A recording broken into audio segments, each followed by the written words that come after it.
20h sur la télévision Futur Média. Bonsoir à toutes et à tous. Bienvenue à cette principale édition. Les titres, c'est tout de suite.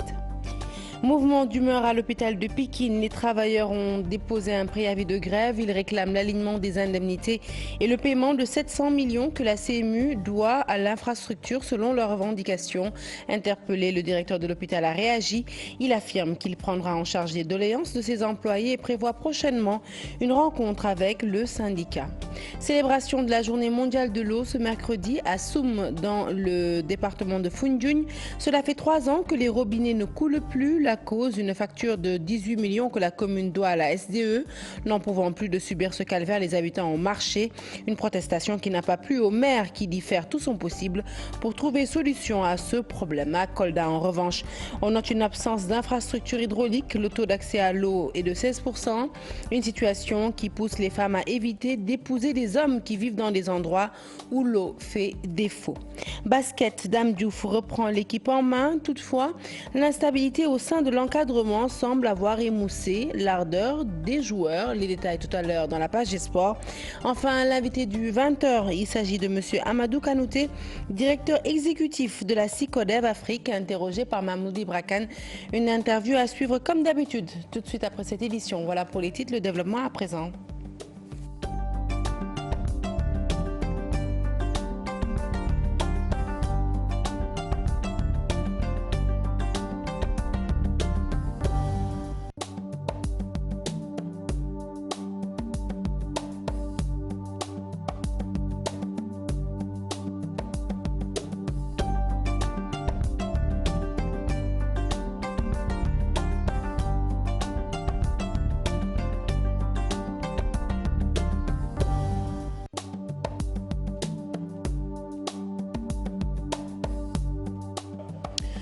Bonsoir à tous. Un journal que nous ouvrons tout de suite avec le 8e jour du rappel à Dieu de Serigne Cheikh Tidiane Sy Al Maktoum.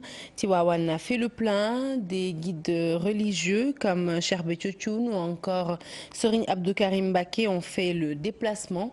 Le khalife général a annoncé la fin des funérailles. Il a demandé aux fidèles de poursuivre leurs prières. Cheikh Anta Diop, c'est la tire pour la correspondance. Nous certainement en images et en son avant la fin de cette édition. Marche et grève totale au mois d'avril, port de brassard rouge tous les mercredis suivis de sit-in. Le personnel de l'hôpital de Pikine déroule son plan d'action. Les travailleurs ont déposé sur la table du directeur un préavis de grève de 9 points.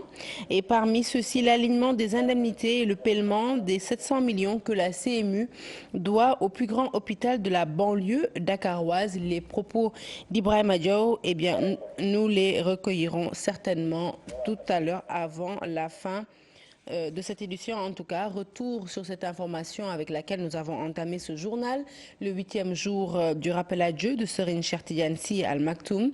Je vous le disais, Tivaouane a fait le plein. Des guides religieux comme Cheikh Béthio Thioune ou encore Serigne Abdou Karim Mbacké ont fait le déplacement. Le khalife général a annoncé la fin des funérailles et demandé aux fidèles de poursuivre leurs prières. Cheikh Anta Diop, c'est la tire pour la correspondance. Une foule de fidèles venus de tous les coins du Sénégal a rendu un dernier hommage à Serigne Cheikh Ahmed Tidiane Sy Al Maktoum, le guide des Thiantakoun, ainsi que Serigne Abdou Karim Mbacké ibn Serigne Fallou Mbacké étaient là pour présenter leurs condoléances au khalife général des Tidianes. C'était le 8e jour du rappel à Dieu de Serigne Cheikh Ahmed Tidiane Sy. Pape Malick Sy, son frère cadet, a vivement remercié tous ceux qui ont compati à la douleur qui frappe la communauté Tidiane. Yàlla moo am pay. Yàlla na leen yàlla fa. Yàlla moo am pay. Yàlla na leen yàlla fa. waaye ci dema tax ku ñépp sargal mooy Seydi Cheikh Ahmed Tidiane Sy.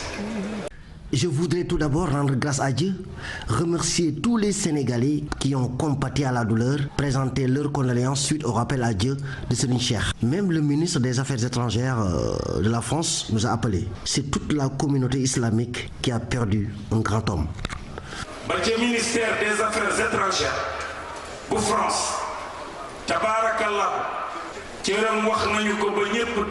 Serigne Baye Mansour, le porte-parole du Khalife, a annoncé la fin des funérailles et demandé aux fidèles de poursuivre les prières chez eux.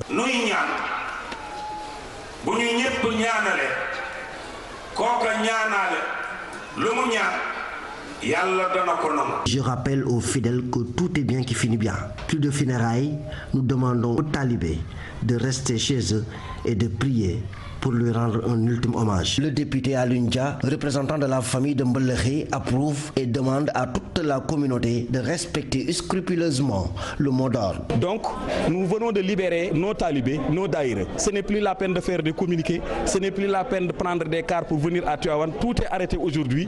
Donc, que chacun prie là où il est et nous allons continuer à organiser notre talibé pour ça. Il y avait une bousculade. Chacun voulait voir de très près Serigne Cheikh Béthio Thioune, Serigne Abdou Karim Mbacké et Serigne Abdou Aziz Sy Al Amine, le khalife général des Tidianes. Dans le département de Foundiougne, commune de Soum, les populations sont confrontées à un manque d'eau depuis bientôt 3 ans. Et pour cause, elles sont privées d'eau par la SDE qui réclame une dette de 18 millions à la municipalité. Les populations ont marché pour manifester leur ras-le-bol. Ibrahima Diamé.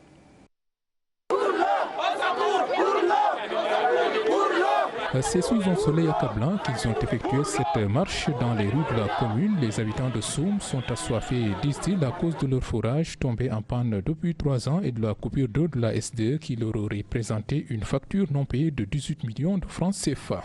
La commune de Soum, qui est dans le département de Foundiougne, région de Fatick, avec une population forte de 15 000 âmes, est privée d'eau potable depuis le 11 janvier 2017, date à laquelle la Sénégalaise des eaux a fermé le compteur alimentant la dite commune, exposant ainsi la population à des risques sanitaires et sociaux incommensurables. Ce manque d'eau les a poussés à s'orienter vers les puits, des puits traditionnels qui parfois ressemblent à des sites d'orpaillage où les femmes et les enfants se bousculent avant de trouver difficilement de l'eau. À côté de ces puits, il y en a d'autres relativement modernes mais loin de satisfaire les besoins. Donc cette situation pose aujourd'hui un problème car la population est privée d'eau par la SDE qui brandit des arriérés de paiement de plus de 18 millions de francs. Pour toutes ces raisons, les populations de la commune de Soum demandent aux autorités de l'hydraulique de raccorder leur commune au réseau d'adduction d'eau destiné aux îles du Saloum. Nous réclamons que l'État du Sénégal nous aide à nous raccorder à ce réseau pour qu'on puisse obtenir de l'eau. Donc notre job jusqu'à Baoud, ce n'est plus une question de 5 km. Donc vraiment on réclame, on supplie aux autorités qu'ils puissent nous aider à nous raccorder vraiment à ce réseau de notre Dioba jusqu'à Baout. La commune de Soum est située dans la région de Fatick, département de Foundiougne. Elle est forte d'une population de 15 000 âmes dont le problème majeur reste et demeure le manque d'eau. Voilà une marche de protestation qui ne plaît pas au maire de Soum. Selon lui, même si la situation est délicate, eh bien, les populations auraient pu éviter cette marche de contestation qui vient entacher des démarches qu'il a déjà entamées. Moustapha Ngor Léon Diop est le maire de Soum. Il est toujours au micro d'Ibrahima Diamé. Plus précisément, le forage Soum-Kiaré qui desservait Soum est tombé en panne 2015. Nous sommes aujourd'hui le 19 mars 2017, jour pour jour. Cependant, l'autorité locale que je suis, avec l'ensemble de la population, nous nous sommes attelés à trouver des moyens pour pouvoir pallier à ce problème de manque d'eau. Pourquoi une panne? Parce que le forage d'abord a atteint sa durée de vie. Parce que c'était une réalisation de Caritas Sénégal vers les années 1984. Et d'une part, d'autre part, il y a la salinisation. Donc l'eau est totalement salée, donc ce n'était plus récupérable. Malgré tout ça, vous savez, le raccordement concerne Soum et Kiaré. Malgré tout ça, les propriétaires des bornes ont été demandés de faire des versements sans tenir compte des factures que vous allez obtenir pour pouvoir exactement régler ce problème d'arriéré. Une partie s'est acquittée, l'autre partie ne s'est pas acquittée. On a pu verser 1,8 million à la SDE. Vous voyez le gap. La SDE a coupé. La population est bien informée, très bien informée. D'ailleurs, les marcheurs, quand ils m'ont appelé pour dire qu'ils marchent, je leur ai demandé pourquoi ils m'ont appelé. Je leur ai dit, est-ce que votre marche n'est pas en retard? Depuis 2015 jusqu'ici, qu'est-ce que vous avez entamé comme démarche? Qu'est-ce que vous avez fait? Au moment où on demande à l'État de nous prendre en charge ces factures parce que nous n'avons pas les moyens de payer pour marcher pour réclamer de l'eau. C'est contradictoire. Et toujours à propos de l'eau, la région de Kolda également mal lotie en infrastructures hydrauliques. Le taux de population qui a accès à l'eau potable dans la région est seulement de 16%. Et d'ailleurs, c'est l'une des difficultés majeures qui hante le sommeil des femmes koldoises. Nombreuses, figurez-vous, sont celles qui refusent d'être épousées par des hommes habitant justement dans des localités où l'accès à l'eau est un véritable calvaire. Abdoulaye Diallo pour la correspondance. La région de Kolda a un taux d'accès à l'eau potable très faible malgré son réseau hydrographique dense et la forte pluviométrie enregistrée chaque année. Ce taux tourne autour de 16% contre une moyenne nationale de 80% selon les techniciens. Les populations consomment en majorité l'eau de puits. À un moment de l'année, certains de ces puits tarissent. C'est pourquoi le manque d'eau potable hante le sommet des femmes koldoises. Nombreuses parmi les filles refusent d'être épousées par des hommes qui habitent des localités où l'accès à l'eau est un véritable casse-tête. C'est le cas dans la zone de Buruko et environnant, des localités situées dans le département de Médina Yoro Foulah. Parce que di roti téni ay 50 mètres jigéen ñi nangootuñu ko. Mais c'est la réalité. Maintenant, les femmes n'acceptent plus d'aller puiser dans des puits dont les profondeurs avoisinent les 50 mètres. Non seulement c'est pénible, mais l'on peut y mourir. Et les femmes ont vu que les gens ne puissent qu'à partir des forages. Et si un individu qui vient de ces localités va chercher une épouse ailleurs, mais il a 1000 chances de revenir bredouille. Le problème est dans les difficultés d'accès à une quantité suffisante d'eau, d'où le refus des femmes d'avoir leur domicile conjugal dans de pareilles cités. L'autre problème est que nombreuses parmi les femmes de nos villages avortent à cause de la pénibilité dans l'accès à l'eau. Pourquoi Idem pour la commune de Djalambéré du département de Kolda où sévit un manque d'eau criard. Bien sûr, les difficultés sont là. Le diagnostic a été fait. Toujours le Fassagna qui manque. Toujours le Fassagna qui manque d'eau, qui manque d'électricité. Et pour dire que le Fassagna a ce problème d'eau. Quand il y en a trop, les routes du Fassagna sont coupées, sont inondées et ça crée même un problème de santé publique. Le manque d'eau se pose aussi avec acuité dans la commune de Kolda qui, depuis sa création, n'a connu jusque-là qu'un seul château d'eau, alors que la population koldoise de la capitale du Fouladou croît comme une exponentielle. Et la situation n'est pas plus reluisante du côté de Kanen Diobé où les populations ont battu le macadam pour dénoncer les conditions de vie très difficiles dans lesquelles elles vivent depuis des années. Dans ce village, eh bien, principale préoccupation, manque d'eau, manque d'électricité, ce qui constitue un véritable casse-tête pour les femmes. À cela s'ajoute le manque de routes et de structures de santé adéquates, une situation qui est devenue insupportable pour les Canénois qui crient au secours. Tchernofal. Ces villageois sont encore dans la rue pour dénoncer les conditions de vie très difficiles dans lesquelles ils vivent depuis de très nombreuses années. Kanen Diop, une commune qui compte plus de 11 000 dames, au moment où l'on parle d'émergence, se trouve à des situations si catastrophiques, n'est pas normal. Le PUDC, la santé et le faible réseau de téléphonie mobile sont les parents pauvres de la commune. Ici, la principale préoccupation des villageois est le manque d'eau potable. Nous éprouvons toutes les difficultés du monde pour obtenir une seule goutte d'eau. Les femmes sont de jour et de nuit dans les puits. L'unique forage de Ndianguediao, distant de 9 km de Kanen, n'arrive plus à donner l'eau suffisante au château d'eau de Kanen pour qu'il puisse servir Kanen à sa population. L'insuffisance de l'électricité et l'enclavement de la localité viennent s'ajouter sur la liste des doléances des habitants de la commune de Kanen. Vous avez vu la route qui nous relie de Ndianguediao. Elle est d'une vétusté extraordinaire. Dans toute la commune de Kanen, il n'y a que 4 villages qui sont électrifiés. Face à cette situation, les Kanenois interpellent directement le président Macky Sall, à qui ils demandent de réagir avant qu'il ne soit trop tard. Si l'État continue à faire la sourde oreille, les élections législatives nous approchent à 2 mois. Toutes les populations ici de Kanen sont prêtes à voter sanction si le gouvernement n'est pas prêt à s'appliquer nos doléances.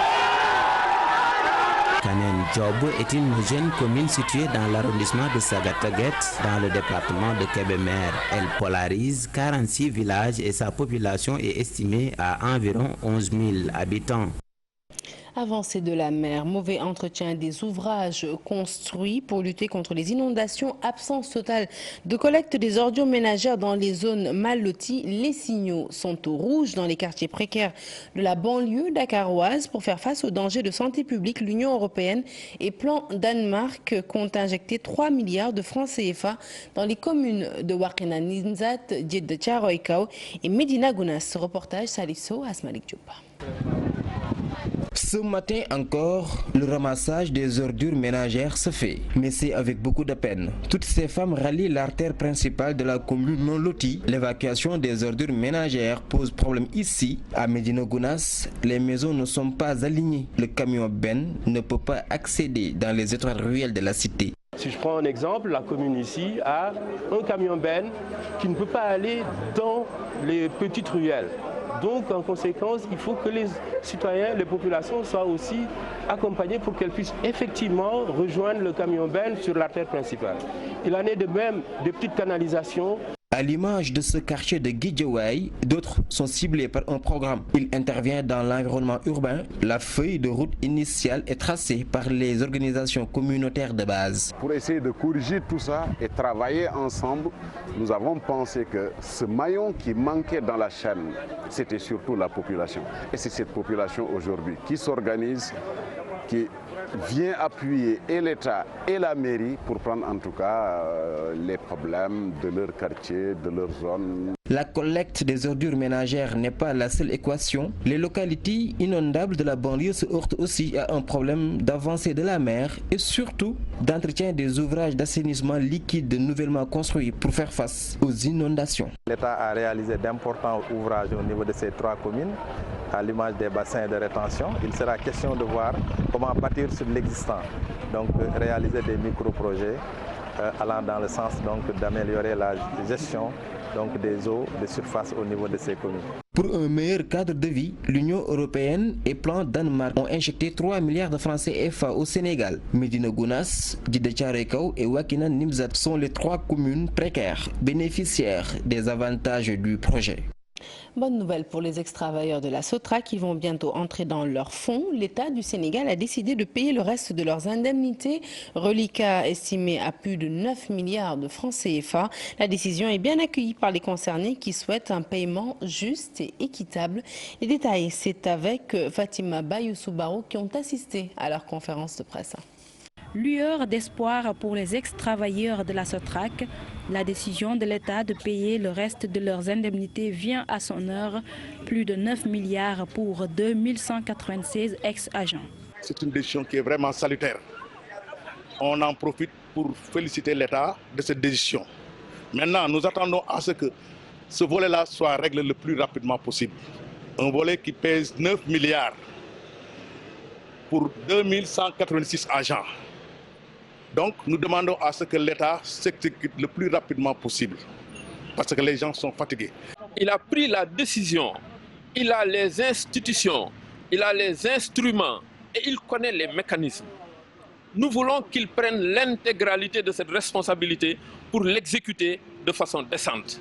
Une injustice en phase d'être corrigée définitivement selon ces pères de famille. Ils interpellent tout de même le président Sall sur le mode de paiement. Nous demandons à ce que l'État prenne cette affaire-là en main. On ne voudrait pas à ce que le paiement soit effectué comme la dernière fois, les 5 milliards qu'on nous avait payés. Non, non, non. On demande à ce que l'État amène des experts, des professionnalistes, c'est-à-dire des comptables, qui prennent les États, qui paient les agents comme il faut. Premier paiement. Des gens qui s'étaient constitués de je ne sais où et qui ont décidé d'un mode de paiement tellement faramineux, mais qu'on ne peut pas expliquer.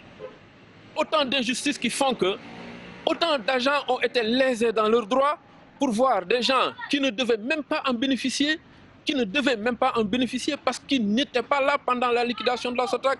percevoir des sommes monumentales. Depuis 1998, date de la liquidation de la société, certains d'entre eux sont restés sans emploi. Une situation difficile qui pourrait bientôt être un vieux souvenir. La mise en place des numérotations d'identification cadastrale, une mesure de l'État du Sénégal saluée à l'unanimité par l'Ordre national des géomètres du Sénégal. En réunion à Dakar, des experts géomètres plaident pour l'effectivité de cette mesure, mais aussi l'élaboration d'un plan de cadastre universel. Compte rendu de l'atelier de l'Ordre national des géomètres avec Dissa Prera et Diafaraba. La mise en place de numéros d'identification cadastrale, une mesure du chef de l'État saluée par l'Ordre national des géomètres du Sénégal, un projet qui permettra à chaque parcelle de terre d'être clairement définie et identifiée. C'est une décision de haute portée politique. Je pense que le président en a décidé et ça peut créer, et c'est une décision qui va accélérer la croissance. Et surtout, les plus démunis vont se retrouver avec un titre foncier. Parce que cette transformation, on transforme des titres qui étaient précaires jusqu'ici en titres fonciers, ce qui est appréciable. Le NICAD ne peut se mettre en place sans un plan de cadastre national précis et fiable, ce à quoi la direction du cadastre s'attelle sur l'étendue du territoire national. Les instructions sont données par son Excellence et les services du ministère de l'économie et des finances de la direction générale des impôts et domaines sont en train de tout mettre en œuvre pour que ce cadastrage-là soit réalisé de manière globale. Ça existe déjà, mais ça couvre tout le territoire national et ça va permettre de supporter ou de booster la dernière décision prise en Conseil des ministres sur la transformation des PO et titres assimilés en titres fonciers. Parce que ce qu'il faudra comprendre, c'est qu'on ne peut pas créer un titre foncier sans un plan cadastral en amont. Le processus d'identification des parcelles par les services du cadastre, une mesure appréciée à sa juste valeur par l'Ordre national des géomètres du Sénégal. L'initiative devrait tout de même être accompagnée par un cadre juridique clair. C'est l'avis de Maître Doudou Ndoye. Le ministre du Commerce, vous le savez, a entamé sa tournée dans le nord du pays. Alioune Sarr a démenti l'information véhiculée par les producteurs selon laquelle 230 000 tonnes d'oignons risquent de pourrir dans les magasins à cause de 65 000 tonnes d'oignons importés. Il a précisé que seules 37 tonnes sont disponibles dans tout le département de Podor et que toute cette production sera d'ailleurs achetée. Je vous propose de l'écouter au micro de Seynou Diop et Abibsek, nos correspondants à Saint-Louis. Je ne vous coupe pas, mais je vous dis que c'est totalement inexact. Monsieur le gouverneur de la région de Saint-Louis m'a informé tout à l'heure que nous avons fait faire le relevé de l'ensemble des stocks dans le département de Podor par les préfets. Ce qui a été relevé, c'est 1500 sacs. Je dis bien c'est 1500 sacs. 1500 sacs, c'est moins de 1000 tonnes. Et vous savez que le Sénégal consomme 800 tonnes par jour d'oignons. 800 tonnes par jour, parce que nous consommons 25 000 tonnes d'oignons par mois. Donc 1500 sacs, j'ai dit bien, je suis venu avec des importateurs à qui j'ai déjà fixé l'obligation d'acheter le stock qu'ils vont trouver sur place. Sinon, ils n'auront pas de quota d'oignons. Vous savez, le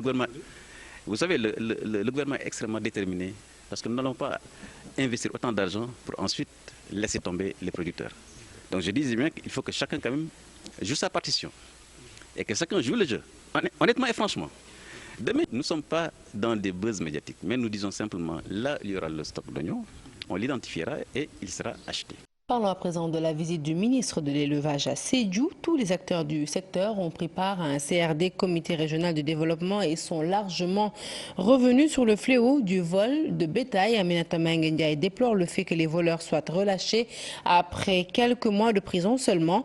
Elle demande par ailleurs le respect de la loi qui est la criminalisation du vol de bétail. Je vous propose de l'écouter au micro de Bakary Conté. Les images sont signées Salah Samb.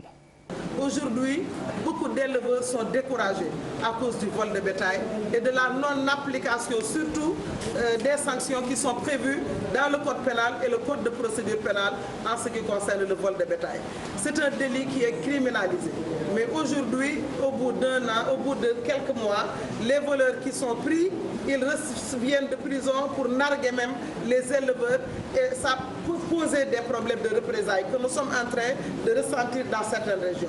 Et c'est la raison pour laquelle le chef de l'État nous a donné des instructions formelles pour reprendre le libellé qu'il y a dans le code pénal, dans les articles du code pénal et du code de procédure pénale pour qu'il n'y ait plus d'équivoque, qu'il n'y ait plus d'interprétation possible, par rapport à qui est éleveur et qui n'est pas éleveur.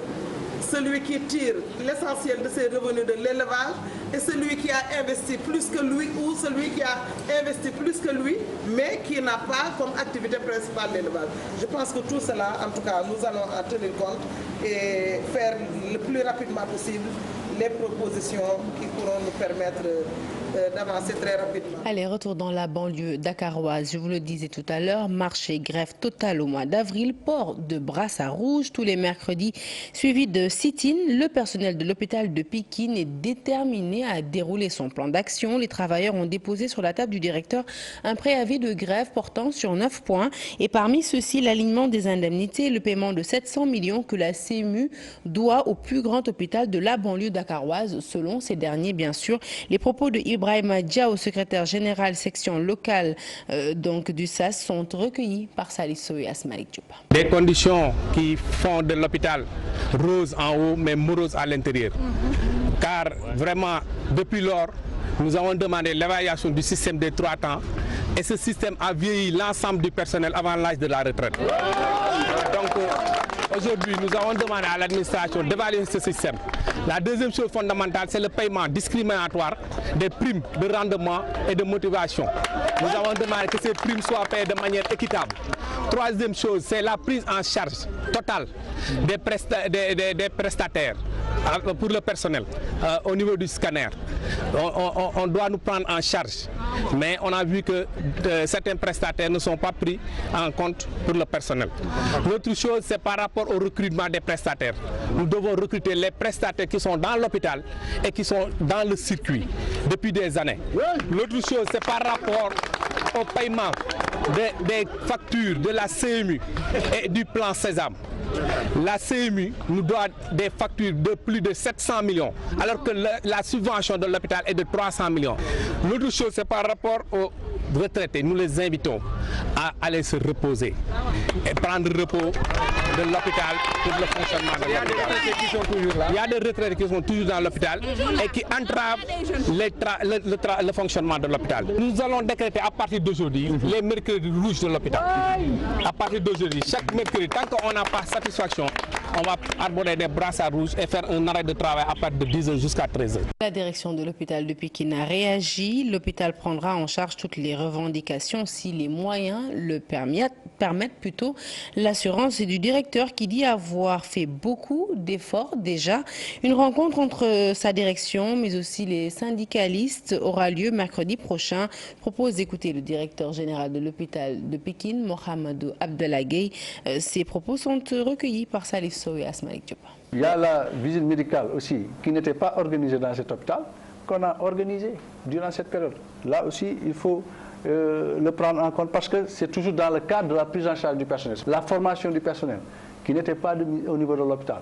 On a mis en place une commission formation qui prend en charge la formation continue du personnel. Et au-delà, on a signé même des conventions pour des formations diplômantes, toujours dans le cadre de la prise en charge du personnel. Pour dire que, sans compter les autres avantages, la direction a même rencontré l'autre jour une équipe de la CMU dans ce cadre, pour dire qu'on est en train de travailler avec la CMU là-dessus, par rapport à ces recettes à terme. Parce que c'est des recettes de l'hôpital.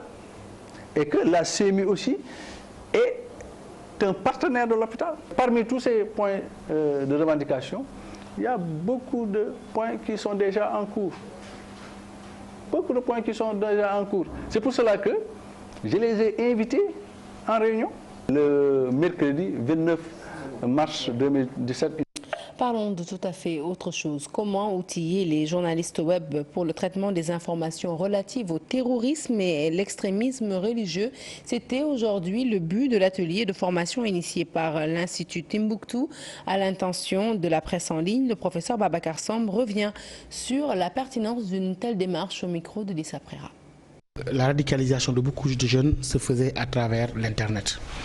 On dit très souvent que l'arme digitale est d'autant plus redoutable qu'elle est à la portée de tous. Et aujourd'hui, un moyen de communication aussi puissant que l'Internet doit apporter sa contribution dans le travail de prévention. Parce que dans un tel travail, je pense qu'il est très important, extrêmement important, d'associer la presse en ligne, qui a une responsabilité sociétale énorme, mais parfois qui n'est pas capacitée en traitant d'informations sensibles comme le terrorisme, les arrestations, etc. Donc, en soutien aux efforts de l'État, aux efforts des partenaires internationaux dans ce cadre-là. On sait que l'État sénégalais déploie beaucoup d'efforts dans la prévention de l'extrémisme. Nous voulons capaciter la presse pour que aussi qu'on se multiplie pour être beaucoup plus nombreux sur ce champ-là, parce que la prévention de l'extrémisme, la préservation de la paix sociale, la coexistence pacifique et l'entente qui règne au Sénégal sont un ensemble de biens précieux que nous avons tous le plus grand intérêt à sauvegarder. Allez, parlons culture à présent. Le FESNAC, le Festival national des arts et culture qui s'est tenu à Kolda, a été une réussite totale. C'est ce qui est en tout cas ressorti du bilan des organisateurs de cette manifestation. Alors, dans les secteurs du théâtre, de la musique, mais aussi de la danse, les acteurs ont été récompensés pour leur créativité. Certes, des problèmes ont été soulevés, des problèmes relatifs à l'hébergement, mais les organisateurs comptent remettre les pendules à l'heure. Aïssa Toupaï. Bientôt la 10e édition du Festival national des arts et culture. Normal alors pour les organisateurs de faire un bilan de la précédente manifestation qui s'est déroulée à Kolda. Ce n'est pas pour jeter des fleurs à l'organisation de la dernière édition, mais je crois qu'il a été unanimement reconnu que l'édition de Kolda de cette année a été un grand succès. Un grand succès non seulement par l'engouement populaire que cette édition a suscité, mais également par la qualité de l'organisation et de contenu culturel de cette édition de Kolda. Édition réussie, néanmoins, certains problèmes demeurent. Il reste beaucoup à parfaire parce qu'il y a des critiques qui nous ont été faites relativement à un certain nombre de difficultés que les délégations régionales ont rencontrées, mais aussi liées peut-être au transport, à la restauration, à la modicité de la subvention. Mais pour l'édition à venir, les cultures urbaines feront partie intégrante du FESNAC. Là, les cultures urbaines n'ont jamais été prises en compte dans le cadre du FESNAC.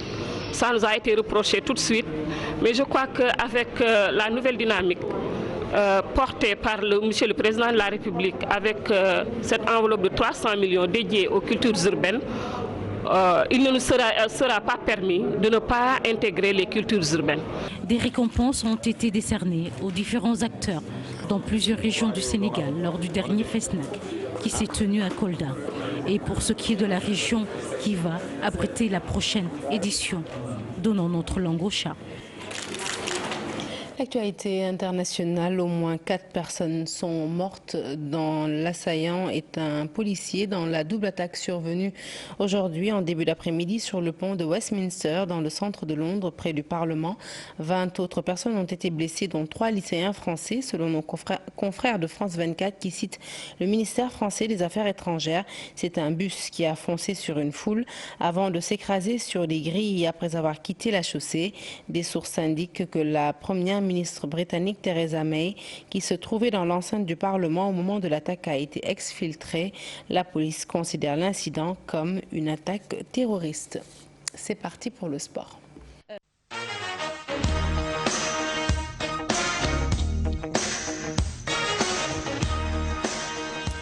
Et nous parlons évidemment de basket. Le basket sénégalais dans la turbulence actuellement. L'instabilité au sein de l'encadrement technique des Lions du basket perturbe la quiétude au sein de la tanière. Une situation qui, il faut le dire, ne favorise vraiment pas l'évolution de la discipline. Le Sénégal ne pouvant pas se permettre d'avoir un coach pigiste s'il veut jouer les premiers rôles.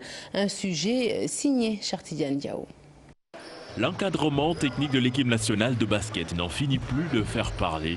L'instabilité fait craindre le pire. Ce qu'on voit actuellement avec le basket, c'est à la limite catastrophique. On ne voit pas l'entraîneur titulaire. Lors de la phase allée du tournoi de la zone 2, on avait en entrée son adjoint, son deuxième adjoint qui était promu titulaire. Là, pour la manche retour, on voit Dame Diouf devenir l'entraîneur principal. Donc, cacophonie au sein de la fédération et de la direction technique nationale. Cet entraîneur est un pigiste. Il ne vient pas, il ne sera pas payé. Maintenant, peut-être que quelque part, la fédération a commis certaines erreurs de ne pas pouvoir prendre les dispositions nécessaires à temps. Un coach pigiste pour les Lions, avec les changements notés dont la nouvelle réglementation de la FIBA n'est plus appropriée.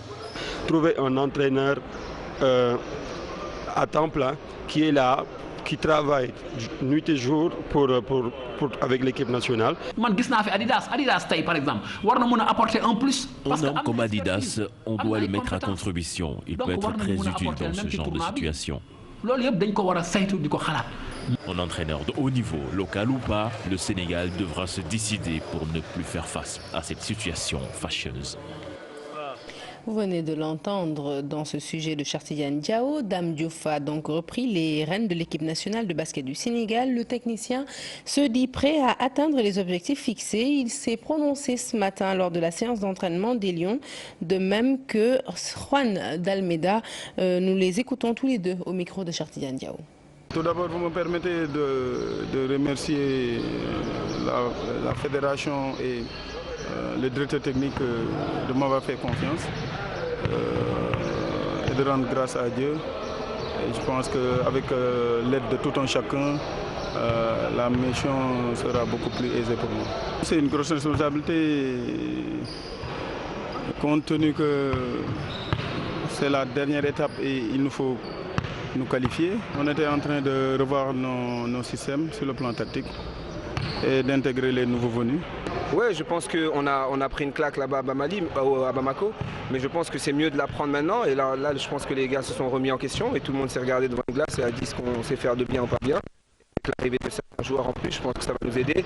Et le mal n'est pas profond, hein. Je pense vraiment qu'on a toutes les armes pour gagner ces matchs. Après, maintenant, moi, mon rôle spécialement, c'est de faire jouer l'équipe. C'est ce que je sais faire de mieux, faire jouer l'équipe, pas penser à moi. Et avec les joueurs qu'il y a autour de moi, je pense qu'on va y arriver sans problème. Fin de ce journal, merci de l'avoir suivi. Prochain rendez-vous de l'information, le tout en images à 0h. L'info qui se poursuit sur votre site www.igfm.sn. Tout de suite, l'invité du 20h, Mamadou Ibrakane, reçoit M. Amadou Kanouté. Je rappelle qu'il est directeur exécutif de la SICODEV Afrique. Excellente suite de programmes sur la TFM. Excellente soirée. À demain.